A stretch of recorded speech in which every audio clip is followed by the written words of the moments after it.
যারা ৭১-এ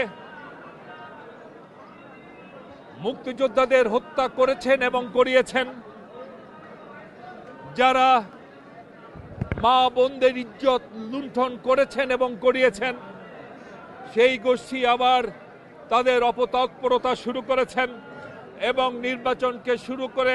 নির্বাচনকে সামনে রেখে নানা জোটের ছদ্মাবরণে তারা বাংলাদেশের রাজনৈতিক পরিস্থিতিকে অস্থির করতে চাচ্ছেন।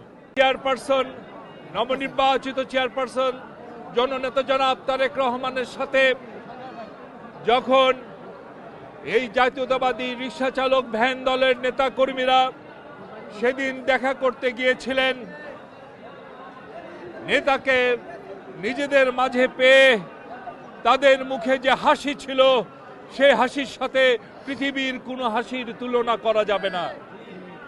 এক অকৃত্রিম সুখ যেন তারা পেয়েছেন তাদের নেতা জনাব তারেক রহমানকে তাদের মাঝে পেয়ে।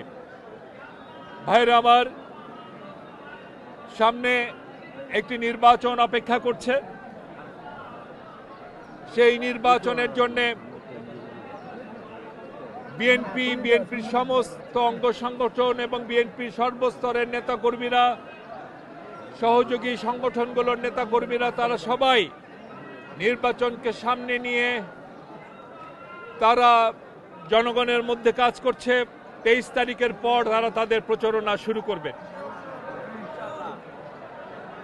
আমরা লক্ষ্য করছি, আমরা অত্যন্ত বিস্ময়ের সাথে লক্ষ্য করছি এবং আমরা অত্যন্ত উদ্বিগ্ন। একটি গোষ্ঠী যারা ৭১-এ মুক্তিযোদ্ধাদের হত্যা করেছেন এবং করিয়েছেন, যারা মা বোনদের ইজ্জত লুণ্ঠন করেছেন এবং করিয়েছেন, সেই গোষ্ঠী আবার তাদের অপতৎপরতা শুরু করেছেন এবং নির্বাচনকে সামনে রেখে নানা জোটের ছদ্মাবরণে তারা বাংলাদেশের রাজনৈতিক পরিস্থিতিকে অস্থির করতে চাচ্ছেন। এবং আমরা এও লক্ষ্য করছি,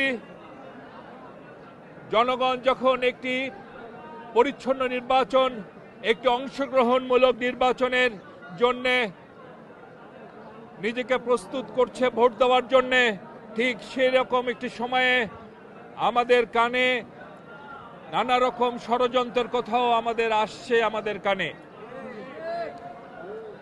সেই ষড়যন্ত্রকারী যারা, তারা যেখানেই থাকুক, প্রশাসনেই থাকুক বা যেখানেই থাকুক, তাদের উদ্দেশ্যে বলতে চাই, জনগণের অংশগ্রহণমূলক একটি নির্বাচনের মাধ্যমে জনগণের সরকার প্রতিষ্ঠার যে লড়াই আমাদের নেতা জনাব তারেক রহমান করছেন, সেই লড়াইয়ে আমরা কিন্তু এখন